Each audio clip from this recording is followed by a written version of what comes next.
3, 2, 1, go.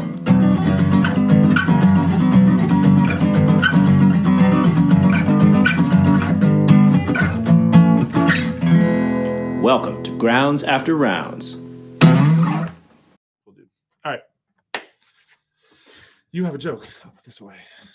We're in it. Welcome. Welcome to Grounds After Rounds. Can I be on the podcast too? Yeah, get on in there. Oh yeah, you just have to move over. Just scoot over, yeah. You're not in the I can frame. do this too. I do have a joke. It's kind of a joke. It just depends on whose perspective you're thinking of. I mean, it is kind of sad. There was this There's the setup. there was this zookeeper who was an expert in bears, and he applied for a job in Australia, but he didn't get hired. Why? He wasn't qualified. Qualified? So, all right, Oh, little my gosh. backstory. I'm home. I'm getting all my crap together to get back here, and it's raining, so I didn't take the dogs for a walk, which kind of stunk, but whatever. And I'm, so I'm in the house a little bit longer. Nicole teaches from home on Wednesdays, so she's on. Wednesdays are brutal because the kids are like, virtual, like they hate it. She hates it, so she tries to do a warm up. So she's doing a warm up with a joke, and like a series of jokes, and then like they do like an activity, and then they play a game, and then they're in this. She's awesome. So she tells this joke, and I set it up differently. I think she said like, why didn't the koala bear get hired, or why didn't something like that, at the job interview? It's because he wasn't qualified. And she goes, I know, it's a little bit of word association, and I go, she goes, now I know that joke is funny. I can hear my husband in the other room laughing. And meanwhile, I wanted to say to her, like, slightly easier audience, like I laugh at everything. Yeah. That is true. Yeah. Speaking of zoos, did you actually know? First time I met Meg was when she worked at the zoo. Yeah. Yeah. Second I saw her, I knew she was a keeper. I didn't meet her at the zoo. Wasn't she? She didn't have the qualifications. Well, no, you were teaching swimming to that 13-year-old class, right? And is this where we're going? She was in you your. Gonna take that shot? She was Really? All the years you've never taken a shot like that. There it is. I think maybe what's happening. I think maybe once or twice I have. I don't know. No, but she was like 17, 18, she was right? 7. I mean, when we started dating, yes, she was 17. Yeah, but I mean that's all right. It's age of consent in Maryland is 16. That's all you need to know. It was totally legal. So, and once again, and actually, we're married and have 2 kids. And right, so... and even when I make that joke, she was already older than you, so it doesn't really matter. God, she wasn't when we met. I said, like, this is ridiculous. God. Anyway, Meg, love her to death. That's fun. Cool. She's a zookeeper. Cool. Awesome. She certainly is now. I'm sure she feels like it. So all joking aside, I mean, like, I'm kidding at that. I don't really think it's that big of a deal. Like, right. So I'm sorry. No, I know. I apologize. On air, I apologize. That's funny. There's a lot of people that I expect to make that joke, and I was like, I don't think you ever have like taken that shot, so it just threw me off guard. Sorry. It's okay. I'm fine. All right. It's okay. All right, folks. That was a great episode. Eric and I have some some stuff to take care of. We need to go hug it out. FYI, speaking of hugging it out, I think I have to do this. So today's Veterans Day. Huh. Okay. So you knew that, right? I did. Like, oh, okay. I so did. Today's Veterans Day. And I was like, everyone puts up their great stuff about Veterans Day and thank you for your service and all that. And everyone loves thank you for your service, right? And so I saw this, and because I knew this was a thing going around. Hug a vet. And so I sent it to Andrew and said, Duncan, I want to do Duncan. this. Yeah, Duncan right now. And I just said, I bet vets love this. And he laughed. I said, I almost want to put it on the Fair Ones page and just say, go ahead, they'll love it. Or just say thanks, because, COVID. And like, that'll be our post for the day. It's actually really funny. So I just did it, okay. Yeah.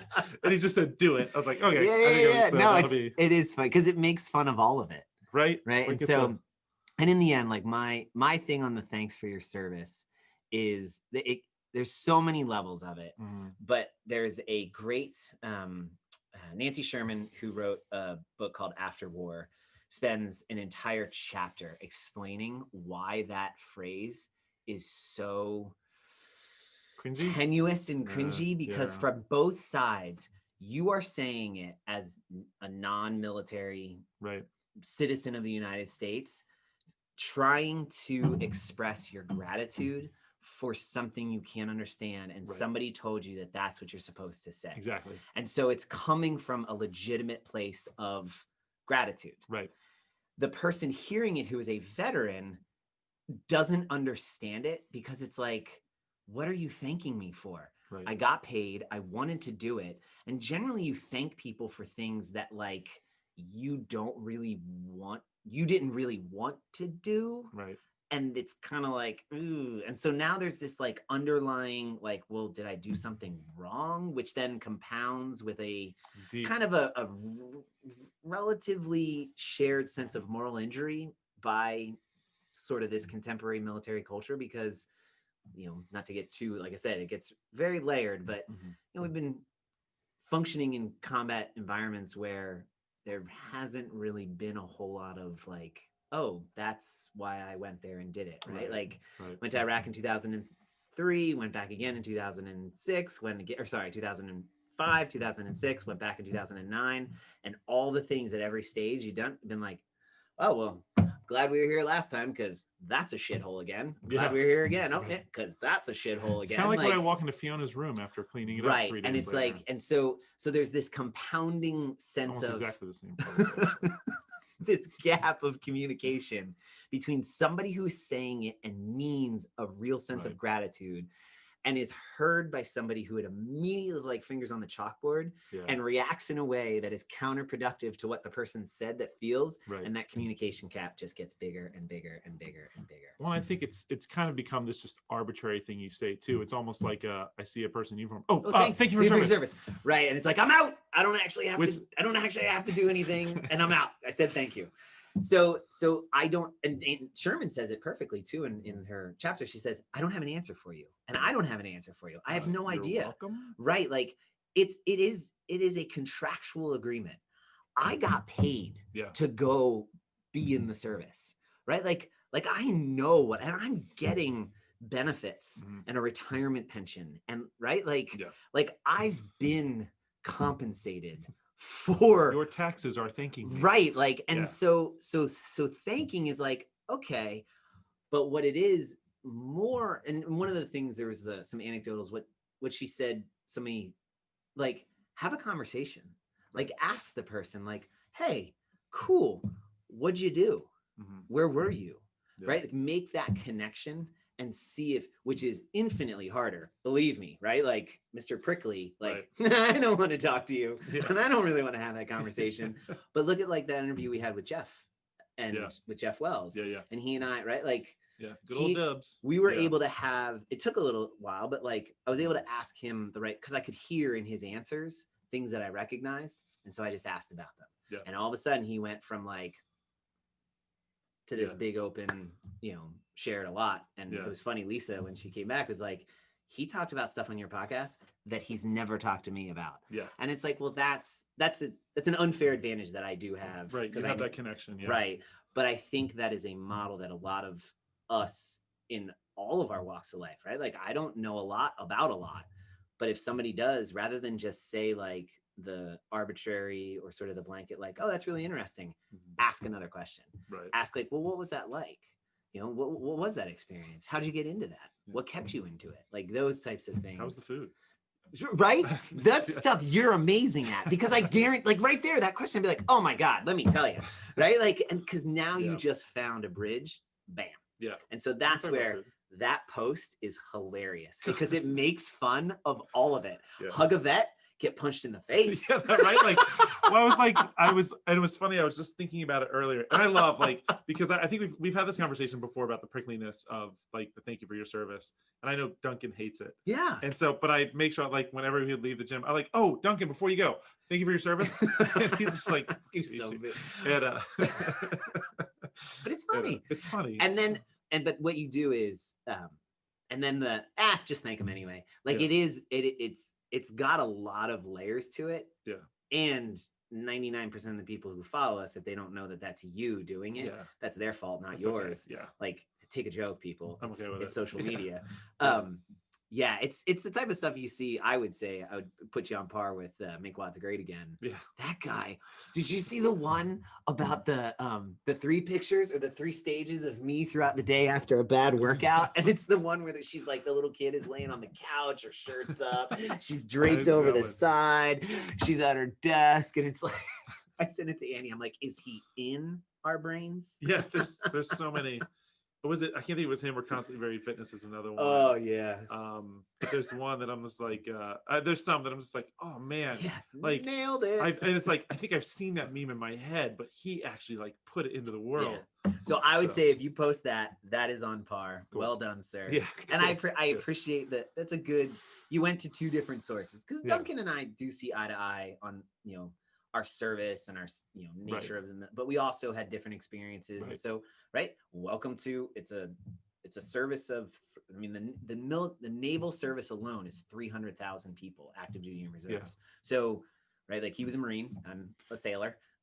It's funny. He told me, he one time said it to me, and I was like, I was always, because I don't, from him being Marine, you being Navy, and then like your position and his position. So one time he said to me, he goes, Jack's the guy defusing the bomb. I'm the guy with the gun protecting him while he's defusing the bomb. Pretty he's standard. Like, he goes, that's kind of like, he goes, that was he had Navy EOD techs rolling with him. Yeah. And he was a drummer. He was a musician. Yeah. But every Marine is a rifleman. And so at that time, 2005, 2006, they were short. The QRF is it's a quick response force. Right. If something goes down, there's always a security patrol that runs 3 to 5 vehicles. Something happens, a QRF is deployed to come out quickly, or they escort. He was the QRF with the EOD guys. I know that's a lot of acronyms. Sorry, folks. So he was the security element assigned to the EOD team to go out when something was found. So yeah, they're gonna get like, it's pretty much a guaranteed you're making contact every time you leave the wire. And leave the wire means every time you go off the base, you're probably going to get shot. I love the wire. Anyway, this was, so that Veterans Day, what a great opportunity to have a conversation with a vet and just ask them, how is the food? Right? Like if you ever are stuck with, well, I don't want to be kitsch and say, thank you for your service. What should I say? Say, how is the food? Hey, can you still fit in your uniform? Right? Like make it, you don't have to be flippant, but you can be a human being and engage with the conversation. Thank you for your service. To me, feels like I don't really want to talk to you. I did my duty, right? Right.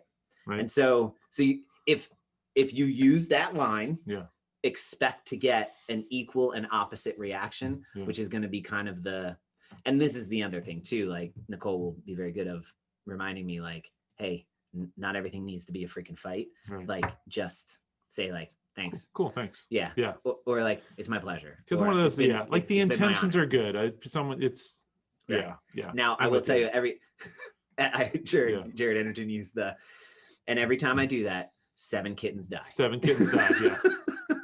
Which part of like when he made that at one point, says about 7 kittens dying, is like, Kevin said every time you say pull under the bar, 7 kittens will die.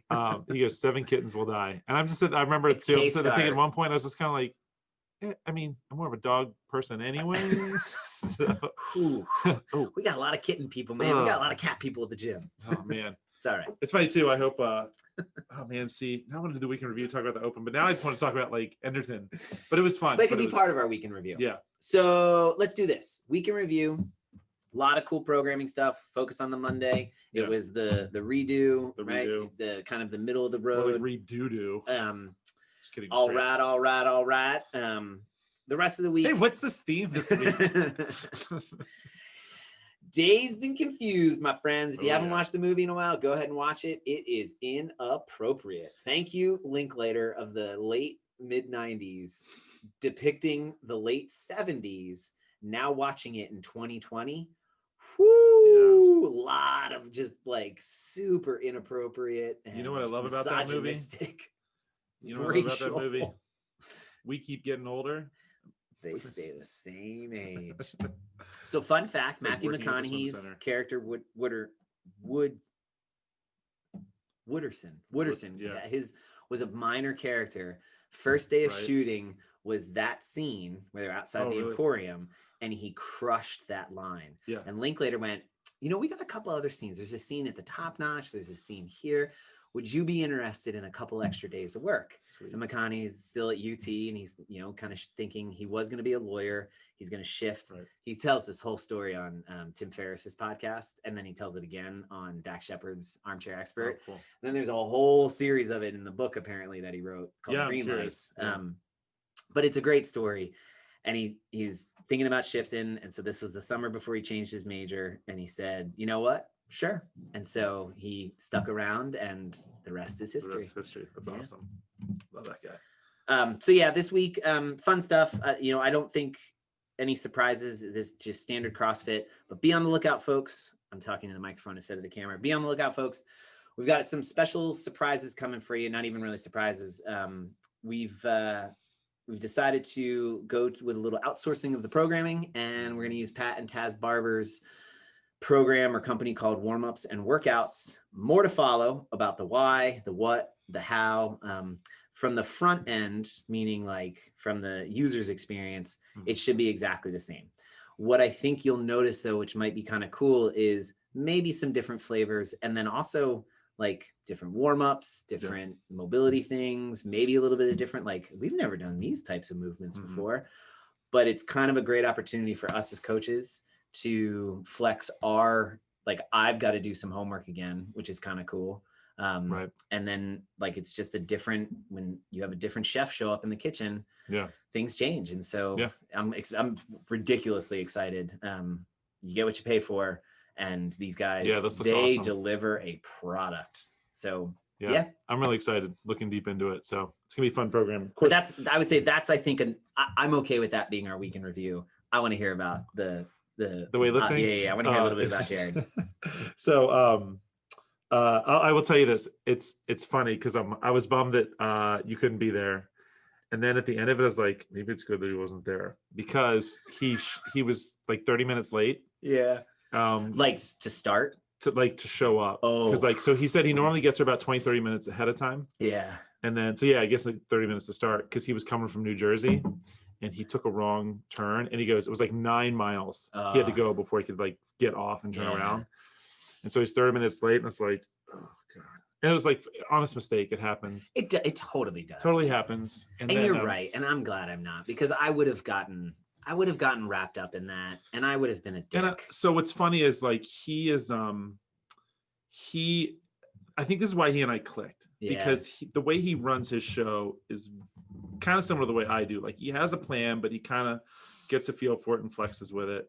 And so he didn't, like, there were things that I was sad he didn't go over, but I don't feel like I lost anything. Right. You know what I mean?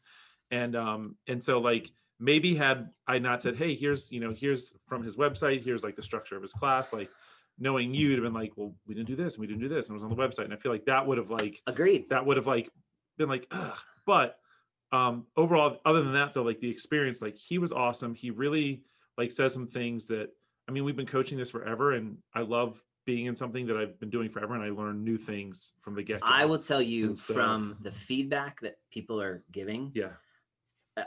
I agree with you. I think this was a very mature self-awareness by both of us, that there comes a moment where you shouldn't, right? Like, it's with your kids too. Like, I learned probably 5-6 years ago, I needed to stop coaching my kids in their things. Yeah. Because otherwise, like, I'm not going to be a good coach for them, because I'm not going to be able to separate the relationship between me and them as their dad. I'm going to hold them to such a higher standard than I do anybody else. Yeah. That's unfair to them. And then they're never going to be able to meet that. And that's unfair to me. Like, right. Like, I'm never going to be able to enjoy them as athletes. And so the fact that they chose sports that I don't really know that much about, soccer, now ice hockey with Matthew, like, I don't know anything about it. Baseball, I played it till I was like, 12 or 13. So I know enough about the game, right? But I don't know how to coach it and teach it. Basketball, right.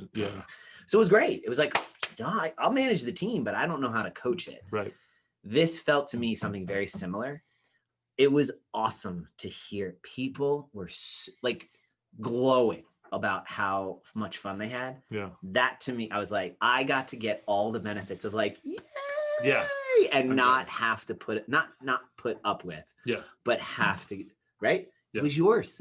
And you navigated that, which to me, even now, is making me feel a little uncomfortable and like, scratchy inside. And so good, right? Like that's the way it should be. Well, it's funny too when you emailed me that night about like, what's the plan for this? What's the plan for this? It's like, oh right, over communicate. It's like in my mind is like, yeah, dude, it's like it's fine. Like you're not even gonna be there, don't sweat. I want to say like you're not even gonna be there, don't sweat it. Like it's fine. Right, but also it's like, no, like it's good. Jack needs this. It's good for me to relay this. It's a partnership, blah blah blah. So here it is. That was perfect. And, you nailed it. Like all those answers. And Yeah. again, it's also a good thing too. If Drew's been hitting me up with the Nerdy for 30, which thinks that's a better title. I'm sticking with Nerding Out on the Creek because that's the horse I rode in on. That's a I'm horse you sticking rode with in it. It's hashtag Nerd for 30. That's Yes, that's hashtag, money. Yeah. So he said, these are fun. It's cool. He's like, can you now, as you go into them, can you write the template? And this was what I remember that one podcast I broke you down and made you like, and there is, and because I'm like, dude, I just do them. And he's like, no. You have something and there's a template in there that you're following, whether you know it or not. Yeah. So you start it now, you've got enough in the can. Can you look at them and be like, oh, okay. And like step by step. And so that's what this process just did. Yeah. Anytime we have somebody from outside the gym showing up, is there a template that we follow? And it's like that, 5 weeks out, 4 weeks out, 2 weeks out, 1 week out. And it's like, actually, oh yeah. And so this was a great exercise for us to go through and say, at 2 weeks out, we should be able to have this. Yeah. So that when, client A asks, hey, I saw that thing. What is it? Right. It's like, oh yeah. Here's or just go to their website. If their website sucks, then it's like, shoot, we got to create it. We got to create something. Yeah. But it was cool. It was awesome. I mean, huge win. Such a cool thing to bring to our people. And he spent majority of the time on the snatch. And it's like when you look at the snatch and the clean and jerk, when you talk about like the thing that changes is where your hands are. And then it's, and so he spent a good bulk of time on the snatch, which I'm glad. I think more people want to work on the snatch. I think more people wanted to do clean and jerk because they know they can lift more, but like spending time on the snatch, like you need more work on the snatch. And so just little tips. I mean, so much of it is your setup. Like my snatch felt better just from a better setup. Was that 90% of missed lifts are because of that, because your setup. Yeah. And so, but I think also too, like he went through his whole story and he's just like, he's a relatable dude. Like he was, he's trained for the Olympics and he was a CrossFit Games athlete, but you don't get that vibe from him, and plus, because he also said he took a year off. He's like, I'm a little bit heavier than I was then. He goes, so I'll get back into it. But because he said his goal is to try to be competitive in it again, like shooting for the Open again by 2022. So he's like, he knows what it takes and he knows what it takes to get there. And he was too. He's one of those dudes that, was he on the podium? No. Was he like in the conversation about the podium? No.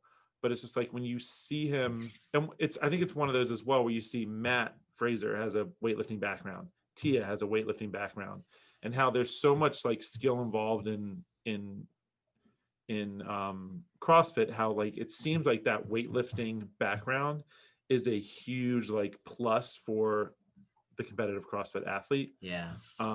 So do you want my opinion why? Sure.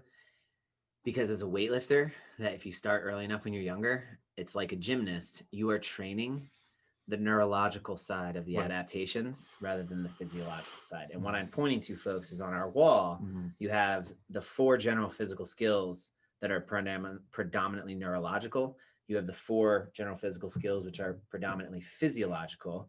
You can practice those.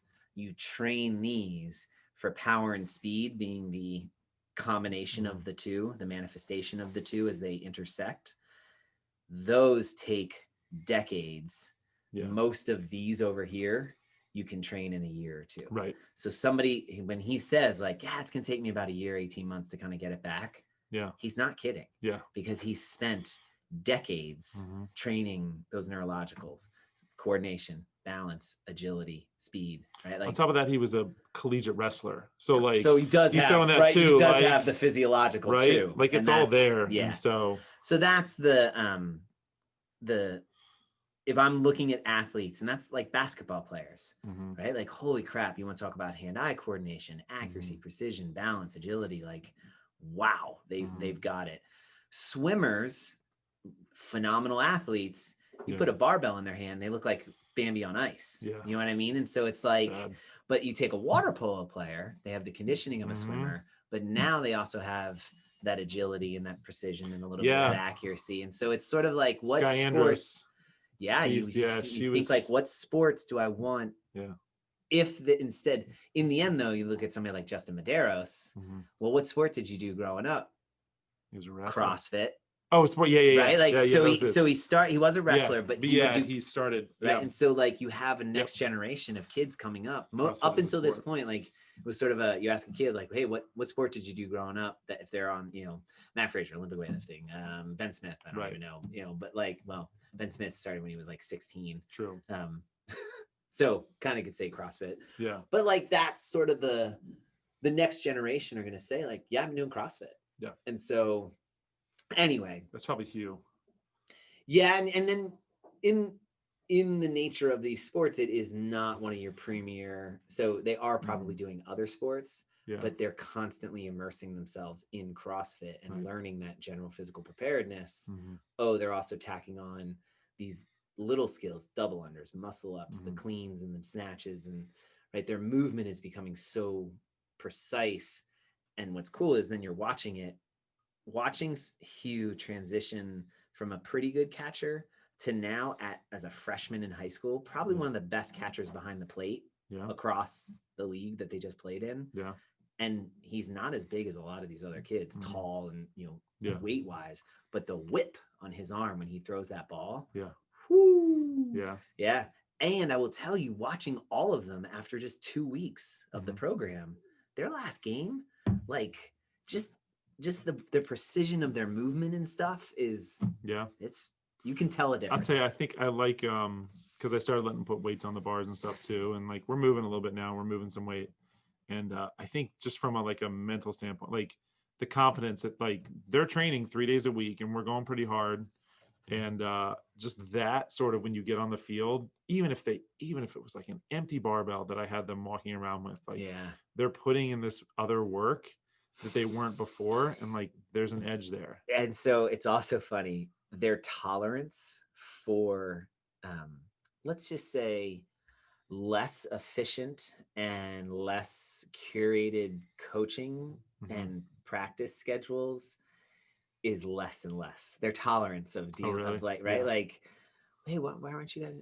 We're just gonna do our own thing because that practice is, yeah, the coaches don't really know what they're doing, and so I'm like, you guys got to be careful. Yeah. Like, these are adults you're talking about, and Yeah. that is the coach. Like, Yeah. you still got to respect that. Yeah. Yeah, but well, maybe it's an opportunity for you to figure out a way to be like, hey, coach, I was thinking maybe we could do this warm up, and we saw Yeah. that this works. So they're too damn smart, and they've Yeah. been so independent for like 9 months now, 9 months, right? yeah. Since March. Yeah. Like they've basically designed their own day to Pretty where much. now it's like they're going to come back into, if and when they go back to school, Yeah. and it's gonna be like, why are we wasting all this time? Yeah. I knocked this crap out in 5 minutes at home. Right. Like, what am I doing this for 45 minutes for? Right. You guys are dumb. Oh, And they're not wrong. Like, you know what's so funny? I asked them recently, I won't name names, but I asked them, how's online going? And like, do they feel like they're doing better? Like, are they better online? Are they better? So I honestly, I couldn't tell you who said it. One of them said, well, it's easier to cheat. Like, oh my God. Integrity. well, it's a definition of cheating, right? And so the idea being, if it's supposed to be your own work, but if they're all in a room on the computer, So that's probably right, and they're like, yeah, right, like it's their ability to collaborate and to work share, and I'm sure that's more of a what they that's think the is real cheating is world. probably more collaborative. After I got through school, I can't think of even like in the most arduous environment in combat, you never operated alone. At some point, yes, like you have to, if you're the one going down range and you're picking up the ordnance, or you're doing the act, but you're not alone. Yeah. Like Duncan said, like you've got your backup, 300 meters up on the truck, and you've got security at 500 meters, and like you're never actually all alone. In the moment, you've got to do whatever you're doing. But it, like, the idea of, no, this is you, we've got to test you, like, BS. Like, that's like, no.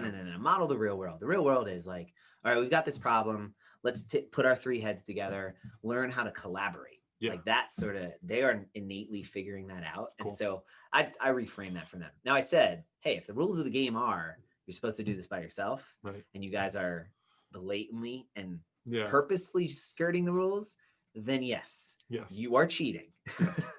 It's like those Houston Astros who, if you're not allowed to use technology to get the answers ahead of time and then signal to the person in your class what the answer is, then by banging on a trash can, might be cheating. It's clearly so.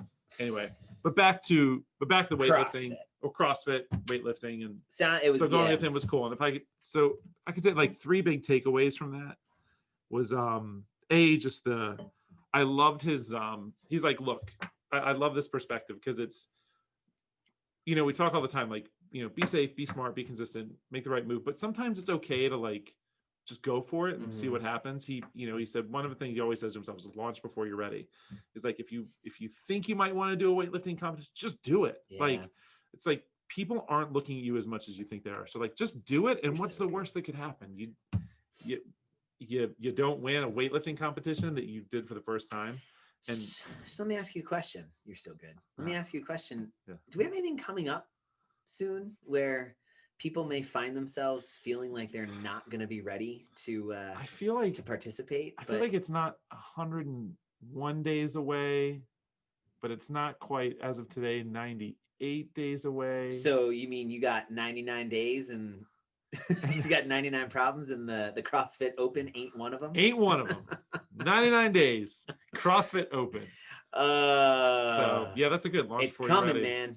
Launch before you're ready. I remember oh my God, I just forgot her name. Diane?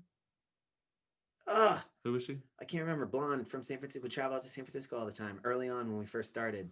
God, I see her face. She was one of our first, like, joined the day before the Open started and jumped right into it. But I don't even have to. Joe and Kelly, right? Last year, 2019, finished foundations. The next week, the Open starts. I mean, Joe's picture, Roach's same thing. Yeah. Joe's picture of that Open, that is my favorite picture of all time, right? Of a CrossFitter of all time, wearing this shirt and just like, I mean, full in it, not like, just like, that is not, just spit all over this. That is not our advertising photo of like, CrossFit's fun, try it, look. Oh my God, he looks miserable. That's our Facebook community page, like, photo of like, didn't you guys feel like this too? Did you guys feel like Joe? But like, that's the perfect example of they launched way before they were ready. Yeah. And that's the beauty of the Open, which is coming 2021. Yeah. And I'm super excited. I think we'll talk a little bit about how this new programming that we're using, I think, is going to be a great launching pad for a lot of stuff. The way that they approach it, conversations that they've been having is they use December and January a lot of times to yearly test benchmarks. February 18th. But they're going to move. What? That was Zoe's birthday, February 18th. They're going to move some stuff, and they're going to, like, build in some Open prep things during January and stuff we were going to do. I was kind of planning on doing anyway. But I don't have to think about it now because they will. And so we'll just massage it to meet our community's needs. How misogynistic of you to think ahead like that. Massage-y. So I guess that's what we were going to ask. So like, no, Open's 99 days away. That's what do you think we're going to, so like, different? So yeah, how do we think it might be different? So knowing, like, we're seeing already in the county, like, where COVID might take things. Not going to try and guess workouts by any stretch because that is a fool's errand. So maybe take a second, step back, maybe send out an email or whatever. But if anybody didn't watch Governor Hogan's most recent press conference, it was very clear. It was great. Just a reminder of what I found interesting was, I think they kind of just took everything that they've up to this point said is, hey, please, really good guidance, do this, and just said, okay, now it's a rule. so we can hold you accountable. Yeah. Nothing really changes for us. We're Mhm. still well below 50% capacity. Mhm. We've already played very conservatively with how many, we limit it to 14 to 15 people in the gym Right. at the time. Masks while you're transitioning in and out, Mhm. take them off if you're, in the midst of a workout. Coaches try to wear them the whole time. Mhm. We're clean. We've got good, we have been following the protocols as the county and CDC, the county, the state, and CDC have sort of laid out. So what he put out doesn't change anything for us, luckily. It's one of those situations where with the open, we are already starting to think of, like most of those events were more than 25, 30 people in the gym Right. at a time. So you asked a really cool question of how do we think CrossFit now, which has changed. They're no longer HQ. They're asking home office. Oh, home office, yeah. So the CrossFit home office, Yeah. how they are, which I don't know how I feel about that. It's a different metaphor. I haven't really figured out what the metaphor is yet exactly. Like what's HQ? It's very military. Did they say the why? Is that no? Yeah. And that's I'm surprised because, but I bet you did at the town hall. I haven't watched the town hall yet. Yeah. Rosa, Papa Rosa. So the either way, how they will, if we think there'll be any changes to how they push out workouts, what the workouts will be, if they will attempt to be more inclusive in a socially distanced reality. Right. And that's the question. So do we think we'll see more, like it'll be more dumbbells? Right. Knowing that that's like people also have more from socially distanced, but also potentially like you could do it from home and you don't need much. Yeah. What gets tricky with that though is how is it a true test in finding the fittest, that next 20 fittest people in the world? Right. Well, and then you look at like they have available to them now models to do. So they could almost even, so the open is always 85 to 90% attest to capacity, right? Just your metabolic capacity. So they can do 5 workouts that will. Shelly, shout out. Yeah. Shelly, shout out. What? You got to yell before you go into the gym. I don't know if they heard you. I was like, because I totally forgot. I was like, it's Shelly, shout out, right? Yeah. Or was it shout out, Shelly? Shelly, shout out. So anyway, so the show Neil. I think they could do where the open and they change it because you can always change the rules. Maybe they take the top 50.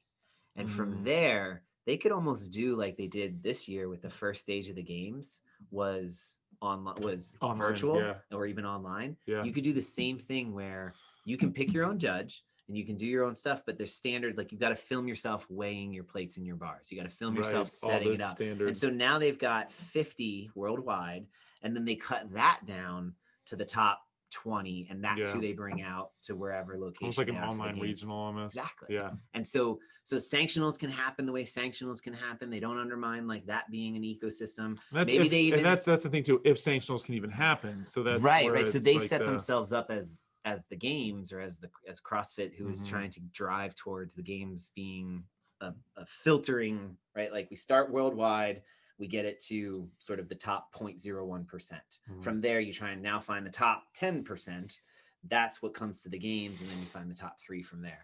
So I think they've flushed out. You got Rogue at your disposal with an immense amount of capacity and capability. Yeah, you've got all these great ideas. You've got a head guy who is in support of it and knows the marketing power of the games and the open process and wants to rekindle that.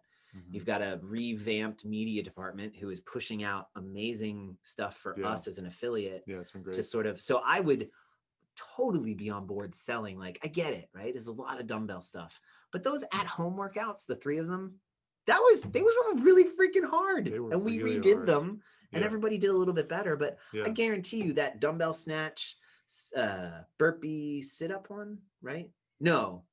I remember the box step up. Was it snatches? No, it was deadlift. It was deadlift and boxes. Yeah, that one. I'm trying to think the first one. It was snatch, push-ups, and air squats. The support your local box. Yeah, the support your. But that first workout, holy crap! I haven't thrown up in a long time from workout, and that workout almost made me throw up. Got you close. So that one was right. Like that could be. one, and that's easily socially distanced. Yeah. You know, everyone can do that in their square. And Yeah, you can do that in a square easy. so I think Castro has proven time and time again, and then with this games, he meets the standard of he will find a way to test our constantly varied functional fitness across broad time and modal domains. Mhm. And he is seriously just limited by his imagination. And that dude's imagination is pretty good. Yeah, I don't know if and he's got a great team. Yeah, an amazing imagination. I don't know if I want to like get in that brain. I think it would scare me. But well, I think you would find it a little bit too organized for your liking. It's true. If you think I'm a prickly yeah, right. His gym is so clean. Okay. Yeah, so I'm sad. It was cool seeing that. It's like, wow, it's only 100 days away, the Open. I love the Open. 99. When I saw it. Yeah. Yesterday. I know. Monday, Tuesday. And it is Wednesday, so now on Friday when this goes out, it will actually be 97. 97 days. Yeah. February 18th. Mark your calendars. I think we are at 12 training weeks. Cool. So 3 months basically. So what is, knowing the Open's yeah, coming, what is the thing, like what is, point today? I'm sure there's several, but like what is one thing that you, between now and the Open is like, I need to dial this in knowing that the Open's coming? For me, this is my last year as an athlete. For me, this is my last year in the 40 to 44 age group. So usually this is a great year to kind of just think about if I want to make a run for top 200, top 100, you know what I mean? Like for us, it would be like the next stage in your age group, which I do for 45 to 49. Consistency of working out Monday, Tuesday, Wednesday at as high intensity as I can manage, doing a deliberate mobility, 2 heavy and hard days, Thursday or Friday and Saturday, and deliberate mobility on Sunday, and nutrition. So I've realized that I can. That was like 9. But not really. Yeah. It's consistency of mobility and nutrition. And I've worked on my gymnastics for the last 3 years every day. And I can now walk on my hands. I can walk on my hands tired. I can do deficit handstand push-ups. I can do, more cycled pull-ups. Like, FYI, folks, like 4 years ago, I could not do chest to bar pull-ups more than like 3 or 4 in a row. Right. And now I can hold somewhere between 6 to 7. So I've increased 67 in a row, right? Like I've increased by 100% in skill, but it is sort of one of those where it's without like, I know I can do that. Yeah. That took 4 years of like deliberate everyday practice. Yeah. So like when people are like, oh, I want to be better now, like how long will it take? It's going to take about a decade. Yeah. So about 5-10 years. Give or take. Yeah. And that's if you really, really want to do it. If you just want to be healthier and fitter and feel better and move well, then don't worry about it. Yeah. Like just keep doing CrossFit. You'll be fine. Just know that when you watch somebody who is really putting in and wants to, and when I say competitive, wants to measure themselves against some relative competitive standard that somebody else has set out, right? Then when you as an athlete haven't put in that work or decided that that's important to you, don't be disappointed when you're not there. Yeah. Be happy that you can do 15 burpees and then bend over and pick up a heavy barbell. And a year ago or 2 years ago, you got out of breath walking up and down the stairs. Right. Like that's a holy crap. Like you just probably you probably just added 10 years of quality existence to your life. Yeah. Big time. Well done. That's a win. I think that's pretty good. That's a competitive I think win. You'll be patted on the back for that. Yeah. So anyway, me as an athlete, nutrition Yeah. and consistency of my mobility work. Yeah. Because when I do that, which I've now done for about 8 weeks, I started on RP, Renaissance periodization. Yeah. I've been doing the mobility. I stopped lifting as much and everything is feeling better. And I hit 205 for a triple today. Yeah. That was pretty good. Yeah. I'm happy. I'd say so. Yeah. Yeah. Same here. Like, mobility for sure. Like always, but I feel like that's always. And then nutrition, like it's, especially now that I think we're not necessarily in a groove, but As a family. Yeah. Good. And just general, like nothing crazy, like RP, like I play with that RP app a little bit. It's awesome. It's great. If I felt like I could actually, it's much more regimented. Yeah. Not regimented. Imagine that. I really like it. Yeah. Right. So it's beautiful. So it's just, if anything, it's just an awareness, mobility, but main thing, like all these opens, especially the last couple of years, like I'm strong enough, like these weights, with the exception of like the silly stuff that's obviously there to find that next level, Right. like I can manage it, but it's, once I hit a certain point, like I just don't have the capacity, the lung capacity, that aerobic capacity to hang anymore. And so if anything, it's, I've actually, these last couple of weeks has been a lot of focus on my breath. So like yesterday was so much fun because it was great. Like I just thought to myself, I was like, just breathe through this entire workout, and was through every single rep, through on the bike. That's awesome. And it was this nice, and what I found it helps too is like mentally it just keeps me, like it's still hard, but I kept going, I kept moving, and it was, and so it was, I went with a 35 pound dumbbell. Like I can do a 50-pound dumbbell, but I wanted to, it's that focus on like always be moving. Yes. And so, and you and Drew were great with each other. Yeah. I love right. He's doing the 40, you're doing the 35. You guys were back on the bike almost exactly the same time. You're off the bike at the same time. Like that was really cool to watch. And I had my eye on him, like, cause he was ahead of me early. He's a rabbit to, like, I was saying it today to somebody, like, you look at a guy like that and you think like, oh, he's going to be real strong, but he's not going to be great with cardio. No, he is. Don't judge that book by its cover. That guy's got an engine that won't quit. Yeah. And so that's why I've loved coming to the 5 a.m.s too, just being in the square. I've stolen his square. I know. But now it's, he knows. And he texted me, he goes, first one to the square tomorrow is the other coffee. Good. I was like, oh, tomorrow, I'm actually decided, like, I need a rest day tomorrow. So like, can we try Friday? He'd get his ass there on time from now yeah, on. right. He goes, he's going to be knocking on the window at like 4:48. Like, hey, open the door. I got to get my square. But I've loved having Drew, because he and Should I get him a key? He and I, yeah, sure. No. But yeah, I mean, he and I, we're built pretty much the same, but that dude can just go. Yeah. And so if I can, Drew, I'm using you, but like, just as that metronome for like, if I'm going to get where I want to be by the open, like that's my gauge. Like I need to be able to hang with Drew, whether it's a lighter weight or not. I need to just be able to keep moving like that dude. This is what makes the competitive element of CrossFit healthy. Yeah. It is not a competition. You are doing this for you. Yeah. And you're using somebody in your community who has similar strengths, maybe weaknesses that are your strengths, mm-hmm. his strengths are your weaknesses, mm-hmm. right? You're using it to be each better. Yeah. I get to do that with like 5 athletes. Yeah. Right? Across all 5 of us. I actually sent Brian and Luisa a text with a picture of how Monday's workout was a perfect example where their 2 performances offered to me an opportunity to improve a lot of things that I'm still working on in movements that aren't my strengths. Right. Now, I was able to beat both of them, and I'm like, but I'm not there if those 2 don't keep pushing themselves. And then you throw Alex into that mix, and you throw Batista into that mix, and you throw Steph Haynes into that mix, right? Like all of us. And so, we're all in competition with each other. Yeah. But if one day one of us scales something in order to be at the right stimulus that the other one is at, like that's healthy competition. Mm-hmm. And it's never I'm going to skip reps so that, look, I got the better time than you, because, okay. Like, nice. Last time I checked, like none of us are going to pay our mortgage based on how well we do in the open. Well, and I love, right.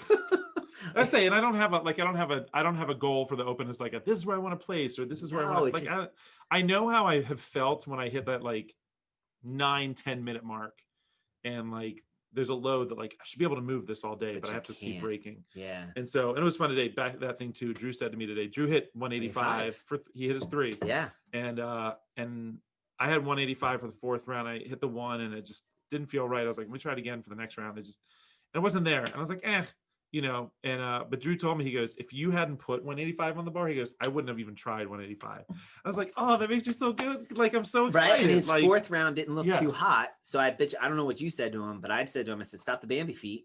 And he fixed it. And his 5th round was money. Yeah. And so, right. Like, yeah, totally. And so I was After doing 10 burpees too. Yeah. He hates burpees. He hates burpees. And well, to say, speaking of the burpees too, like breathing through the burpees, like I tend to, all these things I realized, like, I think I'm holding my breath a lot. And it's, so that much more conscious breathing has really just made a big difference, and also staying out of my head. So this answered our question too, of like, all right, now as coaches, what are we going to tell our athletes? What should they work on? Whatever, pick one. Yeah. Right. Like, just what is scaring you that you don't feel you're going to be ready to launch when it comes time? Yeah. Just focus on that and go ahead and accept. Yeah. You won't feel ready. Yeah. Like it's not going to be perfect. You're never going to be fully ready. Mm-hmm. That's why it's the Open. That's why it's awesome. Yeah. And that's why it's the most wonderful time of the year. You ever seen that Will Ferrell skit on SNL when he's standing on this platform spinning, singing that song? No. And so it's just like, it's the most wonderful What's time. the reference to? It's a song. It's a Christmas song. No, I know what the song is, but I mean, like, what's he singing it for? Literally, it's just a special, like, it's a special Christmas thing, right? So he's singing, and there's people in the background, and the snow coming down, and he keeps spinning, and he's like, it's the most wonderful. Hey guys, can you slow down a little bit? Like, so the time, and then like, and he's like, it's the happy, and he starts puking. It's so, but I can't hear that song without singing it. Yeah, I'll just send you that. It's so funny. I always think of the one that the parent, it's the end of the summer, and the parents are at Staples. The Staples commercial. I always think of that one. Like, oh, that's kind of. I hated that commercial as a kid. Yeah. Awesome. Cool. All right, man. What's your gratitude? Oh shoot, I've been thinking about it. I thought about it the other day. Can you go first? Do you have yours? I kind of know. I don't know. Okay. I hadn't really thought about it either. Well, here's my gratitude. I went to Starbucks. I had Fee in the car with me, and I was running around, and I grabbed Megan's coffee, who was at home, and I grabbed Fia chocolate milk. I grabbed my coffee, and I had to go inside, and she had taken her shoes off, so I had to carry her into Starbucks to get my drink. And then, because I didn't want to wait in the line because it was going to take too long, so I carried her inside. I went and got my coffees. They gave me the wrong milk. I was like, can I please have a chocolate milk, not a white milk? And got her the chocolate. And then I had to carry it back outside. And then she wanted to get in the car, and I put the drinks on the top of the car. And I gave her chocolate milk because she was like, Dad, can I have a chocolate milk? Can I have a chocolate milk? I'm like, yeah, you can have a chocolate milk. Hold on. And it's like, all right. And I'm texting Megan, like, hey, babe, I'll be home like in a sec. And then I'm going to, this is this morning, by the way, like on the way to driving to school. And I start pulling out of the parking lot, and this lady starts like honking her horn at me. I was like, what? Like, what am I doing? What do you need? Yeah. And she put it up, and I left my coffee on top of the car. I was like, thank you so much. What because, a good lady. You know what's funny too? There were 9 other people in that line, and she's the only one that like drew my attention. So thank you. Random beeping lady. Yeah. Thank you. It turns out I've met her before. Nice. In the dog walking business. Oh. That chapter of my life. That is a random act of kindness, and that's a good one. Yes. Cool. Thank you for your service. And getting me my coffee. Mine is you bringing that weightlifting to Sunday. It has been such a cool stimulus of conversations with people. Cool. And really, really awesome to, we say all the same things. We say everything that guy said. Our people heard it from somebody else, and whether it resonates or not, it was a great catalyst for me to say, like, you know what? I've been programming for over 3 years for this gym. Yeah. No matter how many systems I put in place, my biases are going to come in. Yeah. Time to outsource for a little while. Yeah. And if it stays that way, like, no big deal, but that will be money well spent. And so that, and just how awesome it was to see people excited about it. That was my is of, doesn't have to be perfect. Launch before you're ready. And I hadn't thought of it that way, but as you said it, I'm like, yeah, you know what? I like that. So thank you for, finding him, making it work despite any of the obstacles that could have been in the way. Yeah. And that was a huge, big win, buddy. Big freaking win. It was so much fun. Heck yeah. Cool. And thank you for your service.